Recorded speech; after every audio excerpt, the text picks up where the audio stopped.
ಇನ್ನು ಬಂಡೀಪುರದ ವನ್ಯಜೀವಿಗಳಿಗೆ ಜೀವಕಳೆ ತಂದಿದೆ ಮಳೆ.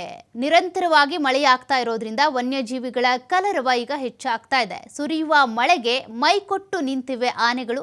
ಮತ್ತೊಂದೆಡೆ ತುಂಬಿದ ಕೆರೆಗಳಲ್ಲಿ ಆರಾಮಾಗಿ ವಿರಮಿಸ್ತಾ ಇದ್ದಾವೆ ಆನೆಗಳು. ಒಂದ್ ಕಡೆ ಮಳೆಯಿಂದಾಗಿ ಅವಾಂತರಗಳಾಗ್ತಾ ಇದ್ರೆ ಇನ್ನೊಂದು ಕಡೆ ವನ್ಯಜೀವಿಗಳಿಗೆ ಈಗ ಜೀವಕಳೆ ತಂದಂತಾಗಿದೆ. ಬಿರು ಬೇಸಿಗೆಯಿಂದ ಒಣಗಿ ಬರಡಾಗಿದ್ದಂಥ ಕಾಡಲ್ಲಿ ಈಗ ಚಿಗುರು ಅಡಿತಾ ಇದೆ, ಮೈದುಂಬಿದೆ ಹಸಿರು.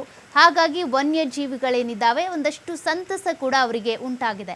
ವನ್ಯಜೀವಿಗಳು ಹಸಿರ ವನರಾಶಿಯ ನಡುವೆ ಸ್ವಚ್ಛಂದವಾಗಿ ವಿಹಾರವನ್ನು ನಡೆಸ್ತಿದ್ದಾವೆ.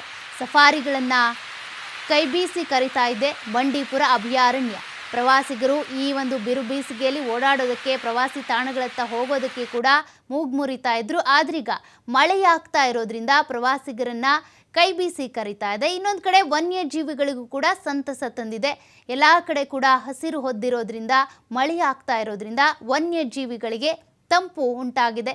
ವಾತಾವರಣ ತಂಪಾಗಿರೋದ್ರಿಂದ ಆರಾಮಾಗಿ ವಿರಮಿಸ್ತಾ ಇದ್ದಾವೆ, ವಿಹಾರದಲ್ಲಿ ತೊಡಕೊಂಡಿದ್ದಾವೆ ಆನೆಗಳು.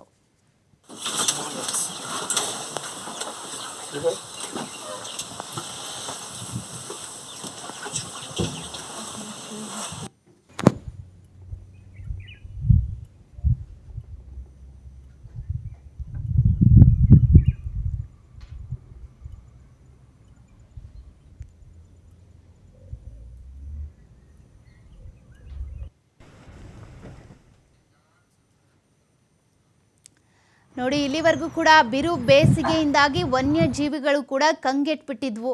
ಕುಡಿಯೋದಕ್ಕೆ ನೀರು ಸಿಗ್ತಾ ಇರಲಿಲ್ಲ. ಎಲ್ಲಿ ಹೋದ್ರೂ ಕೂಡ ಕೆರೆ ಕಟ್ಟೆಗಳಿರ್ಬೋದು, ಹೊಳೆಗಳು ಎಲ್ಲ ಕೂಡ ಬರಡಾಗ್ಬಿಟ್ಟಿದ್ವು. ಅದೇ ರೀತಿಯಾಗಿ ಮೇವಿಗೂ ಕೂಡ ಎಲ್ಲ ಭೂಮಿ ಬರಡಾಗ್ಬಿಟ್ಟಿತ್ತು, ಒಣಗೋಗಿತ್ತು. ಆದರೆ ಈಗ ಸದ್ಯಕ್ಕೆ ಮಳೆ ಆಗ್ತಾ ಇರೋದ್ರಿಂದ ಒಂದು ರೀತಿಯಾಗಿ ತಂಪಾದ ವಾತಾವರಣ ಉಂಟಾಗಿದೆ. ಎಲ್ಲ ಕಡೆ ಕೂಡ ಹಸಿರು ಹೊಡಿತಾ ಇದೆ, ಚಿಗುರ್ತಾ ಇದೆ.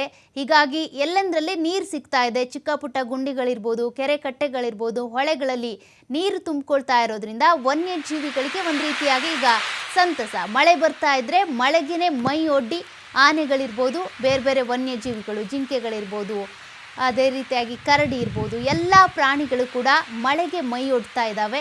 ಒಂದು ರೀತಿಯಾಗಿ ಮಳೆಯನ್ನು ಅನುಭವಿಸ್ತಾ ಇದ್ದಾವೆ. ಇಲ್ಲಿವರೆಗೂ ಕೂಡ ಬಿಸಿಲ ದಗೆಯಿಂದ ಕಂಗೆಟ್ಟಿದ್ವಲ್ಲ ಪ್ರಾಣಿಗಳು, ಸದ್ಯಕ್ಕೆ ಮಳೆಯನ್ನು ಒಂದು ರೀತಿ ಎಂಜಾಯ್ ಮಾಡ್ತಿದ್ದಾವೆ.